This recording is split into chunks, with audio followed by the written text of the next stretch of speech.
नमस्कार दोस्तों, स्वागत है आप सभी का आपके अपने परिवार भारतीय रेल बेरोजगारों का अड्डा पे। तो हमारे साथ में टेक्नीशियन है राम अवतार जी मौर्य और राजा भगत। ये आपको पूरा प्रोसेस समझाने वाले हैं आज कि जैसे आपका टेक्नीशियन में सिलेक्शन हुआ है, तो सबसे पहले तो आप सभी कैंडिडेटों को बहुत बहुत शुभकामनाएं कि आप भारतीय रेल का हिस्सा हो गए और आगे आने वाले समय में आप भारतीय रेल में अपनी सेवाएं देकर और अपने परिवार का संचालन करेंगे और अपना जीवन यापन अच्छे से कर पाएंगे। तो आपको आगे राम अवतार जी बताने वाले हैं कि जैसे अभी आप लोगों का सिलेक्शन हुआ है, अभी आपका डीवी होगा, मेडिकल होगा, फिर आपका फाइनल पैनल आएगा। तो इसमें कितनी देर लगने वाली है, उसके बाद में डीवी में आपको क्या प्रोसेस रहेगा, मेडिकल में क्या प्रोसेस रहेगा, ये सारी चीजों पर आपको राम अवतार जी बताएंगे। तो बात करते हैं राम अवतार जी से। बोलो। टीवी के बारे में बताएं। हाँ, पहले आप डीवी के बारे में समझा दो कि ये टेक्नीशियन है, टेक्नीशियन ग्रेड 2 राम अवतार जी मौर्य, जो अभी आपसे बात कर रहे हैं। मिस्टर कुमार सर कर लेगा। नमस्कार दोस्तों, मैं Ramodar Maurya, technician DTL diesel mechanical काम डीजल सेक्शन।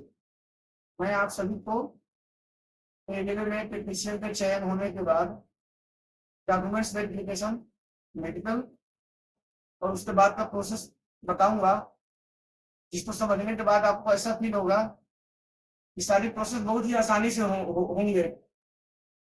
तो जब आपका रिजल्ट आ जाता है तो उसके बाद आपको आपके ईमेल के माध्यम से या आपको लेटर के माध्यम से डॉक्यूमेंट्स वेरिफिकेशन के लिए बुलाया जाता है, जिसमें आपको अपनी 10वीं की मार्कशीट और आगे आईटीआई लगाए हो तो आईटीआई की मार्कशीट, या 12th से है तो 12th की मार्कशीट, और ओबीसी है तो ओबीसी सर्टिफिकेट लेके आपको बताए हुए डेट पे जिस भी बोर्ड से फॉर्म भरे होंगे वहां पे जाना होगा। और बहुत ही आसान और बहुत ही नॉर्मल तरीके से आपके डॉक्यूमेंट्स वेरिफिकेशन हो जाएगा, और जो भी आपके मूल पत्र हैं उनकी सबकी जांच होंगे, और उसी दिन आपको ये बता दिया जाएगा कि आपके जो जांच में पत्र हैं वो सब सही हैं, और सही है नहीं सही है उसी दिन आपको बता दिया जाएगा। इसके बाद उसके दूसरे दिन या उसके तीसरे दिन आपको मेडिकल के लिए भेजा जाएगा। यदि आपका चयन टेक्नीशियन के पद पे हुआ है तो उसमें आपको जो है A3 से C1। A3 A C1 तक हाँ, मेडिकल देना होगा, बिल्कुल। जिसमें कि आपको ये जरूरी नहीं है कि आपके यहाँ आई जो है 6/6 ही हो। टेक्नीशियन में ऐसा कोई जरूरी नहीं है। और यदि A1 A2 और A3 तीनों क्राइटेरिया में कोई भी क्राइटेरिया को आप पार करते हैं तो आप मेडिकल में पास हो जाएंगे। और मेडिकल बहुत ही आसान तरीके से होता है, उसमें एक पैसे का कोई घूस नहीं है, और न ही आपको वहां पे कोई परेशानी किया जाएगा, न ही वहां पे कोई ओवर चार्जेज है। बहुत ही डॉक्टर आसानी से नॉर्मल तरीके से आपके शरीर का जांच करेंगे, आपके यूरिन का जांच करेंगे, और उसका भी रिजल्ट आपको उसी दिन शाम में बता दिया जाता है कि आप मेडिकल फिट हैं या अनफिट हैं। यदि आप अनफिट हैं तो आपको दूसरे हॉस्पिटल में भेजा जाएगा दोबारा से जांच के लिए। उसके बाद भी यदि आप अनफिट हो जाते हैं तो फिर आपको रेलवे 2 बार 3 बार 4 बार मेडिकल के लिए बुलाती है। मेडिकल जब पूरी तरह से आप फेल ही हो जाएंगे तभी आपको बाहर भेजा जाता है मेडिकल से, अन्यथा आपको रेलवे की तरफ से 3 बार 4 बार चांस दिया जाता है। इतना सारा प्रोसेस होने के बाद फिर आपको जो है पैनल आएगा, आपको ज्वाइनिंग के लिए आपको पैनल आएगा। उस पैनल में यदि आप सेलेक्ट होते हैं, मेरिट में आप आते हैं, पैनल में नाम आता है, तो फिर आपको ज्वाइनिंग के लिए आपको ज्वाइनिंग लेटर भेजा जाएगा, या आपको आपके ईमेल पे भेजा जाएगा, या फिर वो आपको पत्र के माध्यम से भेजा जाएगा, है ना।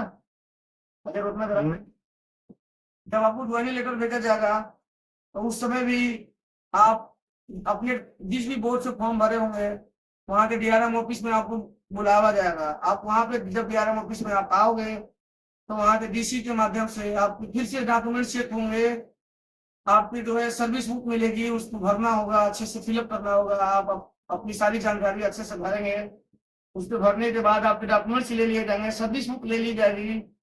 फिर उसके बाद आपको पुलिस वेरिफिकेशन के लिए आपको घर भेज दिया जाएगा। फिर 1 महीने में रेलवे आपको जो है पुलिस वेरिफिकेशन करा लेगी। इसके बाद आपको बुलाएगी और सीधे आपको ड्यूटी पर ज्वाइन कराएगी। बीच में आपको कहीं भी किसी भी तरह का कोई पैसे का लेन देन नहीं करना है, नहीं आपसे कोई पैसे का डिमांड भी करेगा।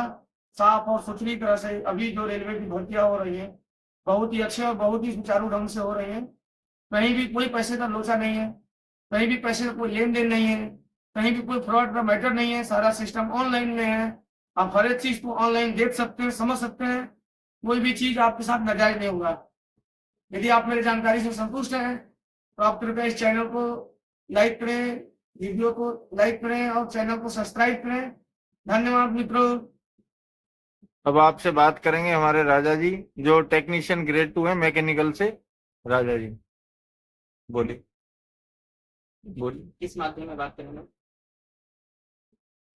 धन्यवाद अजय भाई एवं यूट्यूब के माध्यम से जितने भी दोस्त हैं सभी को धन्यवाद, और आशा करता हूं कि आप सभी रेल परिवार में शामिल हों। अभी जो रमात्ता भाई के माध्यम से जो भी जानकारी मिली है तो चुनाव ये आपकी नियुक्ति की एक प्रोसेस बताया गया है। अब नियुक्ति की प्रोसेस जब हमारी हो जाती है, हम परिवार किसी भी पोस्ट पर, रेलवे की किसी भी पोस्ट पे अगर हम आ जाते हैं तो उसमें अलग अलग तरह का काम होता है रेलवे में। तो उस माध्यम से हम राजा कुमार भगत टेक्नीशियन गांधीधाम, मैं टेक्नीशियन के बारे में बताना चाहूंगा। टेक्नीशियन का जॉब एकदम मस्त जॉब है भाई, आप यकीन नहीं करोगे। ऐसी जॉब मतलब एक व्यवहारिकता जॉब है। यहाँ आपको वर्क प्रोफाइल के जरिए और यहाँ ऑफिसर स्टाफ जितने भी हैं ये एक फैमिली जैसा आपके साथ व्यवहार करेंगे। और ना तो वर्कलोड जहाँ तक की बात है, तो आप जो काम करेंगे है ना, अगर उसमें आप शुरुआती दौर में थोड़ी बहुत परेशानी होगी, सबको होती है, आपको भी होगी, हमें भी हुई थी। लेकिन मैं बताना चाहूंगा अगर आप किसी भी काम को लेके आप उनमें कुशल हो जाएंगे तो ऐसा आपको लगेगा कितना मजेदार चीज है ना, इतना मजेदार चीज है। ऐसा लगेगा कि मेरे संस्कार में वो काम ऐड हो गया है और एकदम आसान तरीका से आपकी सफर तय हो जाएगी।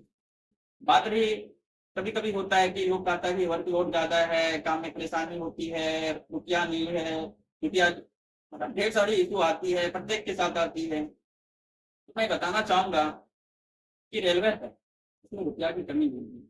आप काम करेंगे, अच्छे तरह से काम करेंगे, आपको इसके लिए प्रोत्साहन के लिए ढेर सारे ऑप्शन मिलेंगे, अवार्ड मिलते हैं, ढेर सारे ऑप्शन मिलते हैं खेलने के लिए। मतलब आप में टैलेंट होनी चाहिए, कार्ड को लेके आपकी कुशलता होनी चाहिए, तो आप बहुत आगे निकल जाएंगे। इसमें समय समय पे वैकेंसी आती रहती है, डीडीसी एलडीसी, जिनके माध्यम से आप स्टेप बाय स्टेप एक छोटे से पोस्ट से बहुत बड़े सफर तय कर सकते हैं। अगर हम बताना चाहेंगे सैलरी, सैलरी का इशू ही नहीं आएगी, कहीं कोई इशू नहीं है। इतना सैलरी मिलता है कि हम लोग सभी सुखी संपन्न एवं शांति से जिंदगी जी लेते हैं। अब आदमी का आता है कि चैन, तो हम बताना चाहेंगे कि टेक्नीशियन एक ऐसा जॉब है जिसमें आप फैमिली, बच्चे, घर परिवार, रिलेशन सबको टाइम, अपना खुद का टाइम निकाल के आप उनको दे सकते हैं। कि 8 घंटे की जॉब होती है, शांति से जॉब रहेगी, आपकी नींद टाइम से पूरा होगी। और खास पे हम जो अभी डीजल शेड में हैं तो मेरा एक फिक्स जगह है। और से भी टेक्नीशियन होते हैं जिनका रनिंग में रहता है, जिनका ट्रैफिक में रहता है, जिनका सिग्नल में रहता है, तो उनको थोड़ी सी मतलब आसपास का एक एरिया बांध दिया जाता है और वो उसमें काम करते हैं।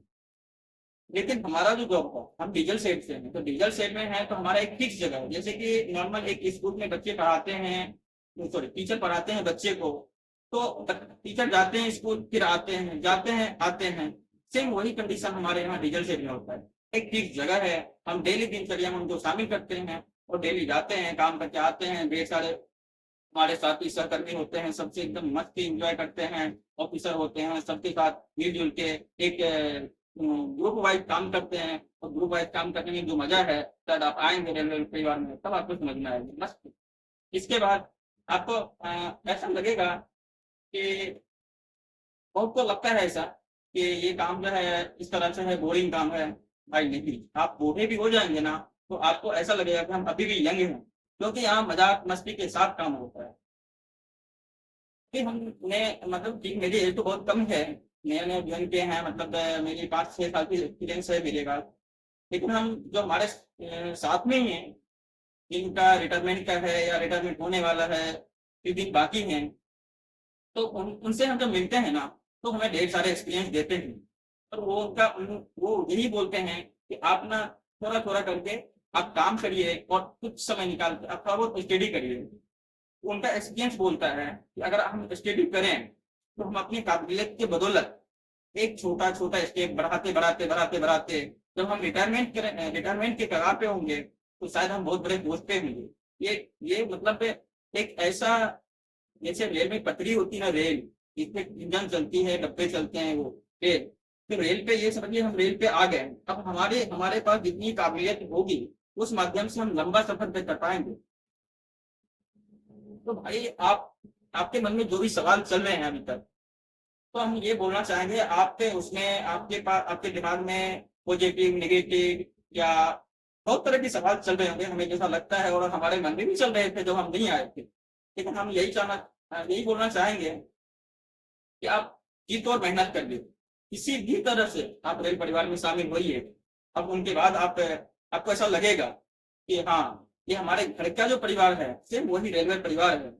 इसमें सिर्फ हम रेलवे तो काम ही नहीं करते हैं, रेलवे भी हमारे ढेर सारे प्रोटेक्शन करते हैं। रहना, खाना पीना, आना जाना, सुविधा, हेल्थ इश्यू, पढ़ाई, बच्चे की पढ़ाई लिखाई, मतलब सारी सेफ्टी उनके हाथ है। रेलवे की सुविधा देती है। शायद सेंट्रल जॉब में जो भी हैं, आपके फैमिली के भी ढेर सारे लोग होंगे, चाहे वो डिफेंस में हैं, एसएससी में हैं, या या अदर डिपार्टमेंट में होंगे, तो उनको आप देखते ही होंगे उनकी जॉब प्रोफाइल क्या है, उनकी जो फैसिलिटी है, शायद उस फैसिलिटी से आप अवगत भी होंगे, जैसा मैं आशा करता हूँ। सेम वही है रेलवे। रेलवे हमें लगता है कि और सबके अपेक्षा कुछ ज्यादा ही फैसिलिटी देती है। मतलब आपको ऐसा, मतलब लाइफ भर में आप जो ऐसा सोचेंगे कि मेरी ये इच्छा वो इच्छा, लगभग लास्ट लास्ट तक आप सारा इच्छा भी पूरा करेंगे, ऐसा उम्मीद करता हूँ। धन्यवाद दोस्तों। नमस्कार दोस्तों, स्वागत है आप सभी का आपके अपने परिवार भारतीय रेल बेरोजगारों का अड्डा पर। तो मुझे आप सभी लोग पहचानते होंगे शायद, कुछ कैंडिडेट मुझे पहली बार देख रहे होंगे। मैं Ajay Chaturvedi, assistant legal cell Gandhidham. तो मैं आपको पूरी जानकारी देने वाला हूँ कि जो डीबी में और मेडिकल में जो आपका प्रोसेस, जैसा राम भैया ने आपको सब कुछ बता ही दिया। बाकी जैसे जो ओबीसी का कैंडिडेट है, वो कैंडिडेट ध्यान दें कि जो आपका ओबीसी का सर्टिफिकेट बनेगा वो 6 महीने से ज्यादा पुराना नहीं होना चाहिए। SC ST का जो आपका कास्ट बनेगा वो 6 महीने से ज्यादा पुराना नहीं होना चाहिए। यदि 6 महीने से पुराना आप लेके जाते हैं एसडीएम के पास, तो एसडीएम उसमें रेलवे फॉर्मेट आपको बना के दे देगा, पर वो आपका मान्य नहीं होगा, क्योंकि आपको पुराना 6 महीने वाला चाहिए। और जो ईडब्ल्यूएस वाले कैंडिडेट है उनका पुराना 1 साल का चाहिए। तो अभी मार्च चल रहा है, तो ईडब्ल्यूएस वालों के पास समय है, अभी समय रहते अपना नया ईडब्ल्यूएस बनवाए। और जो भी रेलवे फॉर्मेट आपको दे रही है, जैसे कुछ जो उन्होंने अभी अपना शेड्यूल डाल दिया है, तो शेड्यूल के हिसाब से आप लोग ये समझिए कि जिन जिन दोनों ने अपना अपना शेड्यूल डाल दिया है, तो आप उस शेड्यूल के हिसाब से अपने डॉक्यूमेंट रेडी करके रखिए। और जो भी आगे आपको जो भी सूचना चाहिए, आपको भारतीय रेल बेरोजगारों का अड्डा परिवार उपलब्ध करवाएगा। आप कमेंट करें, मैं वीडियो के डिस्क्रिप्शन बॉक्स में इस टेक्नीशियन वाले ग्रुप का लिंक पिन कर दूंगा। आप वहां से जाके हमारे व्हाट्सएप का टेक्नीशियन वाला ग्रुप ज्वाइन कर सकते हैं। उसके बाद आपका जैसे डीवी में एसडीएम वाला फॉर्मेट हो जाएगा, फिर आपके जो शपथ वगैरह लगेंगी वो लग जाएंगी।